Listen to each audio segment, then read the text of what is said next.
गाजर खाया करो, शरीर में खून की कमी नहीं होगी। अक्सर आपने ये सुना होगा। हम सभी लोग बचपन से ही हमारे शरीर में खून के लेवल को बढ़ाने पर खास जोर देते हैं, क्योंकि अगर शरीर में खून की कमी हो गई हो तो एनीमिया जैसी गंभीर बीमारी होने का खतरा रहता है। तो चलिए इस वीडियो के ज़रिए आज खून से जुड़ी इस बीमारी पर डिटेल से जानते हैं। आज मैं इस वीडियो में एनीमिया के लक्षण, एनीमिया होने के कारण, एनीमिया के प्रकार और एनीमिया का इलाज कैसे किया जा सकता है, इसके बारे में डिटेल से बात करूंगा। तो चलिए दोस्तों स्टार्ट करते हैं। मैं हूं डॉक्टर पठान। मेरे इस यूट्यूब चैनल में आपका बहुत बहुत स्वागत है। तो चलिए दोस्तों स्टार्ट करते हैं। पहले हम जानते हैं कि एनीमिया होता क्या है। What is the anaemia? Anaemia एक ऐसी कंडीशन है या बीमारी है जिसमें व्यक्ति के शरीर में लाल रक्त कोशिकाओं यानी कि रेड ब्लड सेल की कमी हो जाती है, जिसके चलते ऊतकों यानी टिश्यूज़ में तक पर्याप्त मात्रा में ऑक्सीजन नहीं पहुंच पाता। आप जानते हैं कि आरबीसीज का काम होता है कि ऑक्सीजन को एक स्थान से लेकर दूसरे स्थान तक ट्रांसफ़र करना, तो ऑक्सीजन नहीं पहुंच पाता है। इस समस्या की वजह से व्यक्ति काफ़ी कमज़ोर, थका हुआ महसूस करना शुरू कर देता है। साथ ही त्वचा भी पीली पड़नी शुरू हो जाती है, स्किन येलोइश होती है। सरल शब्द में कहा जाए तो शरीर में हुई खून की कमी को एनीमिया कहते हैं, जिसे कम हीमोग्लोबिन यानी कि लो हीमोग्लोबिन यानी कि नो एचबी का स्तर भी कहा जाता है।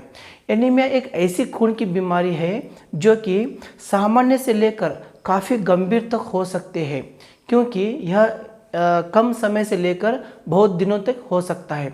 महिलाओं और छोटे बच्चों में एनीमिया की समस्या होने की सबसे ज़्यादा चांसेस होते हैं।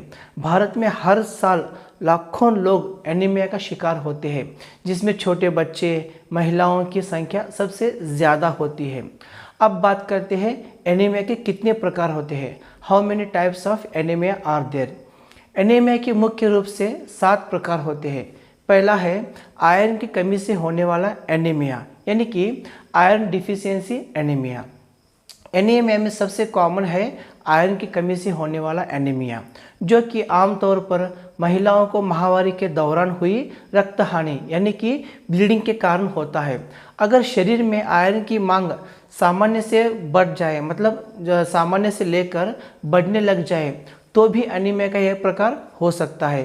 प्रेगनेंसी में भ्रूण यानी कि एम्ब्रियो के विकास के लिए, इन्फेंसी किशोरावस्था में तेज़ी से विकास के दौरान से गुजर रहे बच्चों के शरीर में आयरन की मांग नॉर्मल से ज़्यादा होती है और इसी दौरान इन्हें एनीमिया की शिकायत हो सकती है। इस स्थिति का इलाज आयरन की सप्लीमेंट के साथ साथ आयरन की कमी के उपचार के साथ भी किया जाता है। दूसरा है थैलेसीमिया यानी कि थैलेसीमिया एक जेनेटिक डिसऑर्डर है जो कि शरीर को कम आरबीसी और कम हीमोग्लोबिन बनाने का कारण बनते हैं। मतलब आरबीसी और हीमोग्लोबिन कम तैयार होते हैं। थैलेसीमिया के 2 प्रकार होते हैं। एक है थैलेसीमिया अल्फा थैलेसीमिया एंड दूसरा है बीटा थैलेसीमिया। अल्फा थैलेसीमिया के सबसे गंभीर रूप को अल्फा थैलेसीमिया मेजर या फिर हाइड्रोप्सी फीटलिस के रूप में जाना जाता है, जबकि बीटा थैलेसीमिया के गंभीर रूप को थैलेसीमिया मेजर या कुलिस एनीमिया के रूप में जाना जाता है। थैलेसीमिया पुरुषों और महिलाओं दोनों को हो सकता है। गंभीर रूपों को आमतौर पर बचपन में ही निदान किया जाता है और यह जीवन भर साथ रहने वाली स्थिति है।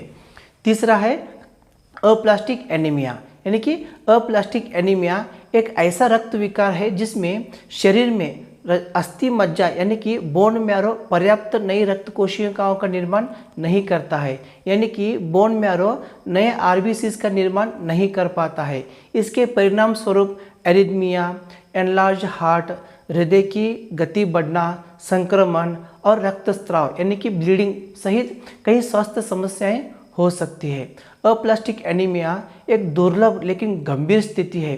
यह अचानक या धीरे धीरे विकसित हो सकता है और समय के साथ यह काफ़ी गंभीर हो सकता है।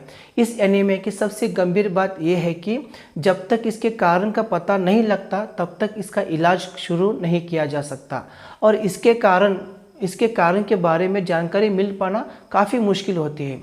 चौथा है हीमोलाइटिक एनीमिया।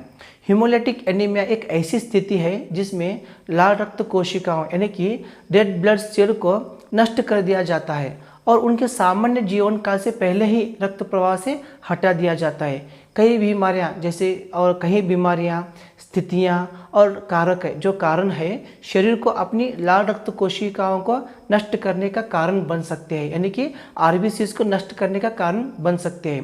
हीमोलाइटिक एनीमिया थकान, दर्द, अकालता यानी कि एरिथमिया, बढ़े हुए दिल और दिल की विफलता यानी कि हार्ट फेलियर जैसी विभिन्न स्वास्थ्य समस्याओं को जन्म दे सकता है। पांचवा है sickle cell anaemia. Sickle cell anaemia एक गंभीर बीमारी है जिसमें शरीर सिकल के आकार की यानी कि सी के आकार की लाल रक्त कोशिकाओं का निर्माण करता है। सी आकार की लाल आरबीसीज को निर्माण करता है। सामान्य लाल रक्त कोशिकाएं डिस्क के आकार की होती है यानी कि कॉन्वेक्स शेप के आकार की होती है और आपकी रक्त वाहिकाओं के माध्यम से आसानी से चलती है। लाल रक्त कोशिकाओं में प्रोटीन हीमोग्लोबिन होता है जो कि एक आयरन युक्त प्रोटीन जो रक्त को उसका लाल रक्त देता है और फेफड़ों से ऑक्सीजन को शरीर के एक हिस्सों में से ऑक्सीजन दूसरे हिस्सों तक लेके जाता है। सिकल कोशिकाओं में असामान्य हीमोग्लोबिन होता है जो कोशिकाओं को एक दरांत यानी कि सिकल का आकार देता है जो रक्त वाहिकाओं के माध्यम से आसानी से नहीं चलती है। यह कठोर और चिपचिपी होती है और रक्त वाहिकाओं में गुच्छों का निर्माण करती है और फंस जाती है। सिकल सेल के गुच्छे रक्त वाहिकाओं में रक्त वाहिका का जो प्रवाह है उसमें अवरुद्ध करते हैं जो अंगों तक ले जाते हैं। अवरुद्ध रक्त वाहिकाओं में दर्द, गंभीर संक्रमण और अंग क्षति हो सकती है। सिकल सेल एनीमिया में लाल रक्त कोशिकाओं यानी कि आरबीसी इनकी सामान्य से कम संख्या होती है क्योंकि सिकल सेल बहुत लंबे समय तक नहीं रह सकते। सिकल सेल आमतौर पर लगभग 10 से 20 दिनों के बाद मर जाते हैं और शरीर लाल रक्त कोशिकाओं को इतनी तेजी से पुनः उत्पन्न नहीं कर पाता कि मरने वाली कोशिकाओं को बदल दिया जाता है जो एनीमिया का कारण बनता है। 6 है हानिकारक रक्त की कमी यानी कि पर्नीशियस एनीमिया। पर्नीशियस एनीमिया एक ऐसी स्थिति है जिसमें शरीर पर्याप्त स्वस्थ लाल रक्त कोशिकाओं का निर्माण नहीं कर पाता है क्योंकि इसमें पर्याप्त विटामिन B12 नहीं होता है। जिन लोगों को सीवियर एनीमिया है वह आंतरिक कारक यानी कि पेट में बनने वाला प्रोटीन की कमी के कारण पर्याप्त विटामिन B12 को एब्सॉर्ब नहीं कर पाते हैं। हालांकि अन्य स्थितियां और कारण भी विटामिन B12 की कमी का कारण बन सकते हैं। 7 फैंकोनी एनीमिया। फैंकोनी एनीमिया या FA एक दुर्लभ विरासत में मिला रक्त विकार है जो बोन मैरो की विफलता की ओर जाता है। फैंकोनी एनीमिया एक प्रकार का अप्लास्टिक एनीमिया है जो आपके बोन मैरो को आपके शरीर को सामान्य रूप से काम करने के लिए पर्याप्त नई रक्त कोशिकाओं को बनने से रोकता है। फैंकोनी एनीमिया आपके बोन मैरो को कई असामान्य रक्त कोशिकाओं को बनाने का कारण बन सकता है जैसे कि ल्यूकेमिया जैसी गंभीर स्वास्थ्य समस्याएं हो सकती है। फैंकोनी एनीमिया एक रक्त विकार है लेकिन यह शरीर के कई अंगों यानी ऋतकों और प्रणालियों को भी प्रभावित कर सकता है। जिन बच्चों को फैंकोनी एनीमिया विरासत में मिला है उनमें जन्म दोषों के साथ पैदा होने का खतरा अधिक रहता है और जिन लोगों को फैंकोनी एनीमिया होता है उनमें कुछ कैंसर और अन्य गंभीर स्वास्थ्य समस्याओं का खतरा अधिक होता है। फैंकोनी एनीमिया एक अप्रत्याशित बीमारी है। फैंकोनी एनीमिया वाले लोगों का औसत यानी कि एवरेज जीवन काल 20 से 30 वर्ष के बीच होता है। फैंकोनी एनीमिया से संबंधित मृत्यु के सबसे आम कारण है बोन मैरो की विफलता यानी कि ल्यूकेमिया और ठोस ट्यूमर है। अब बात करते हैं एनीमिया के लक्षण क्या है। What are the symptoms of anaemia. Anaemia के संकेत और लक्षण एनीमिया के कारण और गंभीरता पर आधारित है और वो अलग अलग होते हैं। आपके एनीमिया के कारणों के आधार पर हो सकता है कि आपको कोई लक्षण भी दिखाई न दे। सामान्य तौर पर एनीमिया के लक्षण है जैसे कि थकान, दुर्बलता, हल्की या पीली त्वचा, अनियमित दिल की धड़कन, सांस लेने में कठिनाई, चक्कर आना, हल्कापन महसूस होना, सीने में दर्द होना, हाथ पैर ठंडे होना, सिर में दर्द होना। सबसे पहले एनीमिया का इतना हल्का लक्षण हो सकता है कि आप इसे नोटिस नहीं कर सकते, लेकिन एनीमिया के बिगड़ने पर लक्षण बिगड़ जाते हैं, सीवियर हो जाते हैं और फिर स्पष्ट रूप से इसके लक्षण दिखाई देते हैं। एनीमिया के कुछ रूपों में विशिष्ट समस्याएं खड़ी करने वाले लक्षण होते हैं, जिनमें शामिल है अप्लास्टिक एनीमिया। इससे बुखार, बार बार संक्रमण यानी कि इन्फेक्शन और त्वचा पर चकत्ते हो सकते हैं। फॉलिक एसिड से कमी एनीमिया यानी फॉलिक एसिड से डिफिशियंसी, इससे चिड़चिड़ापन, दस्त और एक चिकनी जीभ हो सकती है। हीमोलिटिक एनीमिया, इससे पीलिया, हरे रंग का मूत्र, बुखार या पेट में दर्द हो सकता है। सिकल सेल एनीमिया, इससे पैरों और हाथों में दर्दनाक सूजन, साथ ही थकान और पीलिया हो सकता है। अब बात करते हैं एनीमिया होने के कारण क्या है। What is the cause of anaemia. Anaemia जन्म के समय मौजूद स्थिति यानी कि जन्मजात या आपके द्वारा विकसित की गई स्थिति के कारण हो सकता है। एनीमिया तब होता है जब आपके रक्त में पर्याप्त लाल रक्त कोशिकाएं नहीं होती है, यानी कि आरबीसी नई रक्त तैयार नहीं होती है। आमतौर पर एनीमिया होने के पीछे कुछ स्थितियां मानी जाती है और वो ये है, आपका शरीर पर्याप्त लाल रक्त कोशिकाओं का निर्माण नहीं करता है। रक्तस्राव के कारण आप लाल रक्त कोशिकाओं को बदलने की तुलना में अधिक तेजी से खो देते हैं। आपका शरीर लाल रक्त कोशिकाओं को नष्ट कर देता है। एक व्यक्ति को एनीमिया होने का कारण क्या है, यह इस बात पर निर्भर करता है कि उसे कौन से प्रकार का एनीमिया हुआ है। एनीमिया के कारण उसके प्रकार के आधार पर भिन्न होते हैं, जिनमें आगे है आयरन की कमी से होने वाला एनीमिया यानी कि आयरन डिफिशियंसी एनीमिया। यह सबसे आम प्रकार का एनीमिया है। आपके शरीर में आयरन की कमी के कारण होता है। आपके बोन मैरो को हीमोग्लोबिन बनाने के लिए आयरन की आवश्यकता होती है।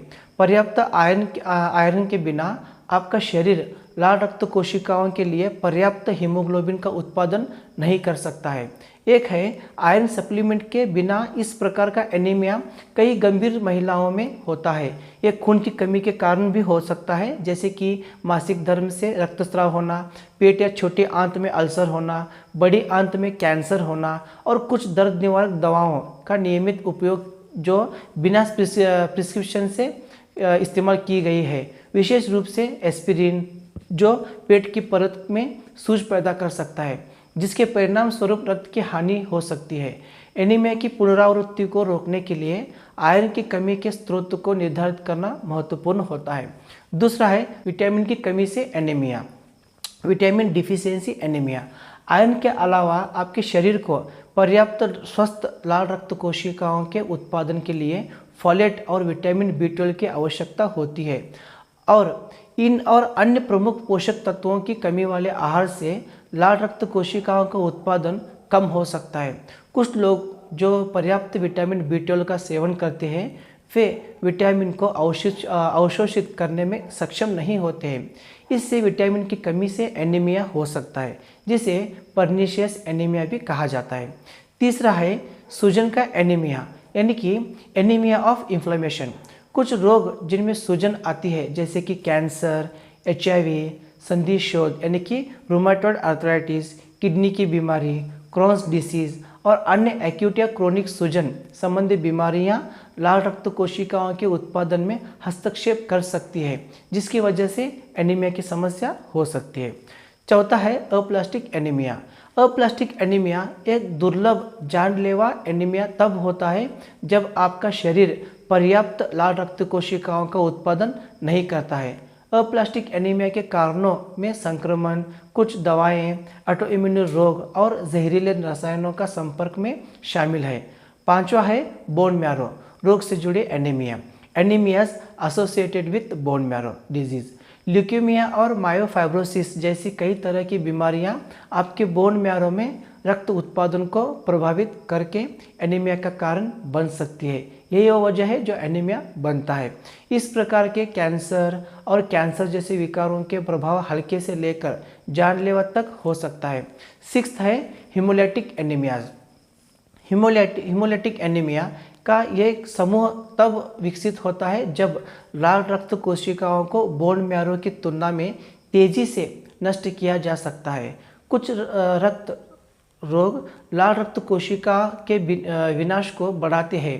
आप एक हीमोलाइटिक एनीमिया विरासत में प्राप्त कर सकते हैं या आप इसे बाद में जीवन में विकसित कर सकते हैं। साथ है सिकल सेल एनीमिया। यह विरासत में मिली और कभी कभी गंभीर स्थिति हीमोलाइटिक एनीमिया है। यह हीमोग्लोबिन के एक दोषपूर्ण रूप से कारण होता है जो लाल रक्त कोशिकाओं को एक सामान्य अंधचंद्राकार यानी कि सिकल सी आकार का ग्रहण करने के लिए मजबूर करता है।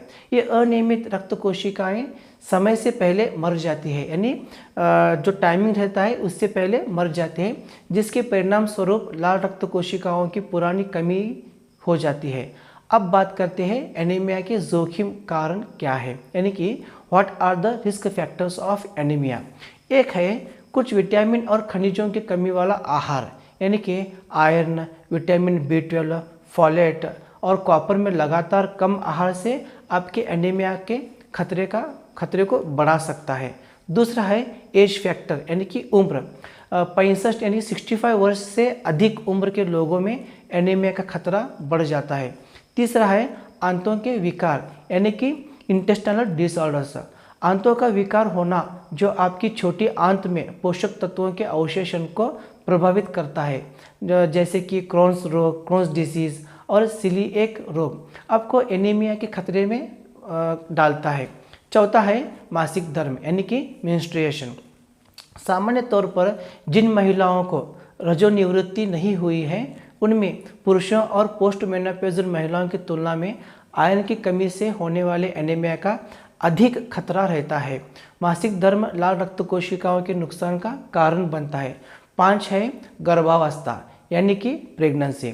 गर्भवती होने और फॉलिक एसिड और आयरन के साथ मल्टीविटामिन न लेने से आपके एनीमिया का खतरा बढ़ जाता है, यानी कि रिस्क हो सकता है। 6 है पुरानी स्थितियाँ, जैसे कि क्रोनिक कंडीशंस। यदि आपको कैंसर, गुर्दे की विफलता या कोई अन्य पुरानी स्थिति है तो आपको पुरानी बीमारी के एनीमिया का खतरा हो सकता है और इन स्थितियों से लाल रक्त कोशिकाओं की कमी हो सकती है। आपके शरीर के भीतर एक अल्सर या अन्य स्रोत से धीमी क्रोनिक ब्लड लॉस आपके शरीर के आयरन के भंडार को समाप्त कर सकती है, जिससे आयरन की कमी से एनीमिया हो सकता है। 7वां है परिवार के इतिहास, यानी कि फैमिली हिस्ट्री। यदि आपके परिवार में वंशानुगत एनीमिया का इतिहास है, जैसे सिकल सेल एनीमिया, तो आपको भी इस स्थिति का खतरा बढ़ सकता है। और 8वां है अन्य कारक, यानी कि अदर फैक्टर्स, अदर कंडीशंस। कुछ संक्रमणों, कुछ रोग, रक्त रोगों और ऑटोइम्यूनो विकारों के इतिहास के कारण क्या आपको एनीमिया के जोखिम को बढ़ाता है। शराब, जहरीले रसायनों के संपर्क में आने और कुछ दवाओं के उपयोग से लाल रक्त कोशिकाओं का उत्पादन प्रभावित होता है, यानी कि उत्पादन कम होता है और एनीमिया हो सकता है। अब बात करते हैं कॉम्प्लिकेशंस के बारे में, यानी कि एनीमिया से क्या क्या कॉम्प्लिकेशंस हो सकते हैं। अगर एनीमिया का उपचार न किया जाए तो इसकी वजह से कई स्वास्थ्य समस्याओं का कारण बन सकता है, जैसे कि एक है अत्यधिक थकान, यानी कि एक्सट्रीम फटीग। गंभीर एनीमिया आपको इतना थका सकता है कि आप अपने दैनिक कार्यों को पूरा नहीं कर सकते और आपको हर समय चक्कर आना और कमजोरी महसूस होती रहती है। दूसरा है गर्भावस्था की जटिलताएं, यानी कि प्रेगनेंसी कॉम्प्लिकेशंस। फॉलेट की कमी वाले एनीमिया वाले गर्भवती महिलाओं में समय से पहले जन्म जैसी जटिलताएं होने की संभावना अधिक होती है। तीसरा है हृदय की समस्याएं, यानी कि हार्ट प्रॉब्लम्स। एनीमिया तेजी से या अनियमित दिल की धड़कन, अतालता का कारण बन सकता है। जब आप एनीमिक होते हैं तो आपका हृदय में ऑक्सीजन की कमी को पूरा करने के लिए अधिक रक्त पंप करता है। इससे बढ़े हुए दिल या दिल की विफलता हो सकती है, हार्ट बीट ज़्यादा हो सकते हैं। 4th है डेथ। कुछ विरासत में मिले एनीमिया, जैसे कि सिकल सेल एनीमिया, जीवन के लिए खतरा पैदा कर सकते हैं। बहुत अधिक रक्त की कमी से तीव्र गंभीर एनीमिया होता है और यह घातक हो सकता है। वृद्ध लोगों में, छोटे बच्चों में एनीमिया मृत्यु के बढ़ते जोखिम से जुड़ा है। अब बात करते हैं एनीमिया का निदान कैसे किया जाता है। हाउ इज एनीमिया डायग्नोस्ड, कैसे डायग्नोस किया जाता है। एनीमिया का निदान करना आसान होता है। इसके लिए सबसे पहले डॉक्टर लक्षणों की जांच करेंगे और उसके बाद आपसे आपके और आपके परिवार के चिकित्सा इतिहास के बारे में जानकारी ले सकते हैं। इसके साथ ही डॉक्टर आपको कुछ जांच करवाने के लिए कह सकते हैं, जैसे जिससे इस गंभीर रोग यानी कि एनीमिया की जानकारी मिल सकती है। पहला है कंप्लीट ब्लड काउंट यानी कि सीबीसी। सीबीसी का पूर्ण विस्तार से मैंने एक वीडियो बनाया है, आप उसका लिंक मैं डिस्क्रिप्शन में दे दिया है और डिस्क्रिप्शन में जाके आप सीबीसी के बारे में पूरी जानकारी ले सकते हैं। सीबीसी आपके रक्त के नमूने पे लाल रक्त कोशिकाओं की संख्या कितनी है की गणना करते हैं और लाल रक्त कोशिकाओं कितनी है, इसके लिए एक सीबीसी का उपयोग किया जाता है। एनीमिया के लिए आपका डॉक्टर आपके रक्त यानी कि हीमोटोक्रिट में निहित लाल रक्त कोशिकाओं के स्तर और आपके रक्त में हीमोग्लोबिन के स्तर में रुचि रखेगा, यानी कि एचबी कितना है वो भी देखेगा। नॉर्मली हीमोटोक्रिट पुरुषों के लिए 38.3% और 48.6%, महिलाओं के लिए 35.5% और 44.9% के बीच होते हैं। नॉर्मली एचबी पुरुषों के लिए 13.2 ग्राम परसेंट से लेकर 16.6 ग्राम परसेंट और महिलाओं के लिए 11.6% से ग्राम परसेंट से लेकर 15 ग्राम तक होते हैं। यह मूल्य एक चिकित्सा पद्धति से दूसरे से थोड़ा विभिन्न हो सकते हैं, मतलब इन वैल्यू जो है नॉर्मली अलग अलग हो सकते हैं, यानी डिफरेंट भी हो सकते हैं। उन लोगों के लिए संख्या कम हो सकती है जो गहन शारीरिक गतिविधि में संलग्न है, यानी कि गर्भवती है या अधिक उम्र के लोग हैं। धूम्रपान और अधिक ऊंचाई पर रहने से संख्या बढ़ सकती है। एडिशनल डायग्नोस्टिक, इसके अलावा और जो टेस्ट है, यदि आप एनीमिया का निदान प्राप्त करते हैं तो आपका डॉक्टर कारण निर्धारित करने के लिए अन्य परीक्षणों का आदेश दे सकता है। कभी कभी एनीमिया का निदान करने के लिए आपके बोन मैरो के सैंपल्स का एग्जामिनेशन करना आवश्यक हो सकता है। अब बात करते हैं एनीमिया का उपचार कैसे किया जाता है। अब बात करते हैं ट्रीटमेंट के बारे में। How is anaemia treated. Anaemia का उपचार शुरू करने से पहले इसके बारे में पूरी जानकारी प्राप्त करनी पड़ती है कि व्यक्ति को किस प्रकार का एनीमिया हुआ है और उसके पीछे का कारण क्या है, क्योंकि एनीमिया के प्रकार और उसके पीछे के कारण के बिना इसका उपचार कर पाना काफ़ी मुश्किल होता है। बात करते हैं आयरन की कमी से होने वाला एनीमिया, यानी कि आयरन डिफिशियंसी एनीमिया, इसका उपचार। एनीमिया के इस रूप के उपचार में आमतौर पर आयरन सप्लीमेंट लेना और अपने आहार में बदलाव करना शामिल है। कुछ लोगों के लिए विटामिन जैसे कि इसमें वेंस के माध्यम से आयरन प्राप्त करना शामिल हो सकता है। यदि आयरन की कमी का कारण रक्त की हानि है, मासिक धर्म के अलावा रक्तस्राव के स्रोत का पता लगाना चाहिए और रक्तस्राव बंद हो जाना चाहिए। इसमें सर्जरी शामिल हो सकती है। विटामिन की कमी से होने वाला anaemia, vitamin deficiency anaemias. Folic acid और विटामिन सी की कमी के उपचार में आहार की खुराक और अपने आहार में इन पोषक तत्वों को बढ़ाना शामिल है। यदि आपके पाचन तंत्र को आपके द्वारा खाए जाने वाले खाने से विटामिन B12 को एब्सॉर्प्शन करने में परेशानी होती है तो आपको विटामिन B12 आवश्यकता हो सकती है। पुरानी बीमारी का एनीमिया, यानी कि एनीमिया ऑफ क्रोनिक डिजीजेस, इस प्रकार का एनीमिया आपके लिए विशिष्ट उपचार नहीं है। डॉक्टर सिम्टोमेटिक यानी कि जो तकलीफ है वो तकलीफ के हिसाब से सिम्टोमेटिक इलाज पर ध्यान केंद्रित करते हैं। यदि लक्षण गंभीर हो जाते हैं तो सामान्य रूप से आपके गुर्दे यानी कि इरिथ्रोपोएटिन द्वारा उत्पादित सिंथेटिक हार्मोन का रक्त आधान यानी कि blood transfusion of synthetic hormones या इंजेक्शन लाल रक्त कोशिकाओं के उत्पादन को प्रोत्साहित करने और थकान को कम करने में मदद कर सकते हैं। अप्लास्टिक एनीमिया, अप्लास्टिक एनीमिया, इस एनीमिया के उपचार में लाल रक्त कोशिकाओं के स्तर को बढ़ाने के लिए आदान यानी कि ब्लड ट्रांसफ्यूजन शामिल हो सकता है। यदि आपका बोन मैरो स्वस्थ लाल रक्त कोशिकाओं का निर्माण नहीं कर सकता है तो आपको बोन मैरो ट्रांसप्लांट की आवश्यकता हो सकती है। बोन मैरो से रोग से जुड़ी anaemias associated with bone marrow diseases. इन विभिन्न रोगों के उपचार में दवा, कीमोथेरेपी या बोन मैरो ट्रांसप्लांट शामिल हो सकता है। हीमोलाइटिक एनीमिया, हीमोलाइटिक एनीमिया के प्रबंधन से संबंधित दवाओं से बचना यानी कि संक्रमण का इलाज करना, और आपकी प्रतिरक्षा प्रणाली यानी इम्यूनिटी पावर को दबाने वाली दवाएं लेना शामिल है जो आपकी लाल रक्त कोशिकाओं पर हमला कर सकती है। गंभीर हीमोलिटिक एनीमिया को आमतौर पर चल रहे उपचार की आवश्यकता होती है।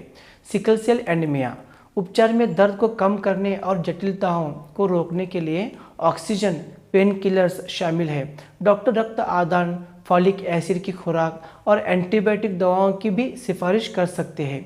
अब बात करते हैं थैलेसीमिया। थैलेसीमिया के अधिकांश रूप हल्के होते हैं और उपचार की आवश्यकता नहीं होती है।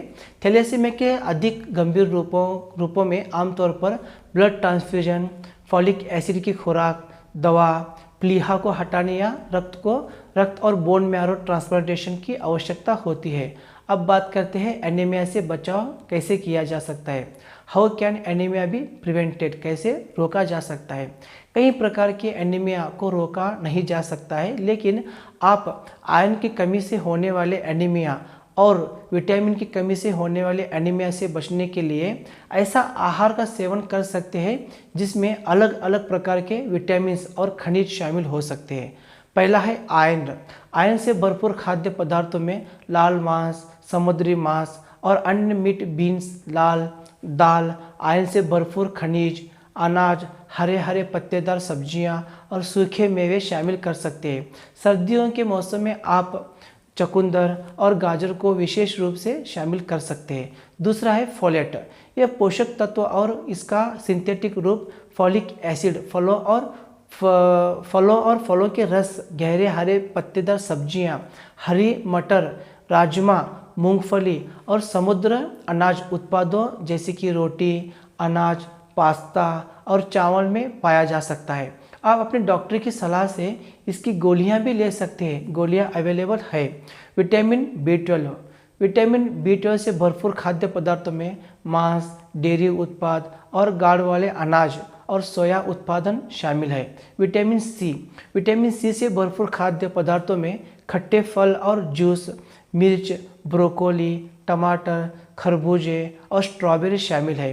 ये आयरन के अवशोषण को बढ़ाने के लिए भी मदद करते हैं। ये वीडियो आपको कैसा लगा ये मुझे कमेंट सेक्शन में कमेंट्स करके बताइए। अगर ये वीडियो आपको पसंद आया हो तो लाइक और शेयर ज़रूर करना और मेरे इस चैनल को सब्सक्राइब करना ना भूलिए। तो मिलते हैं मेरे नेक्स्ट वीडियो में, तब तक के लिए धन्यवाद।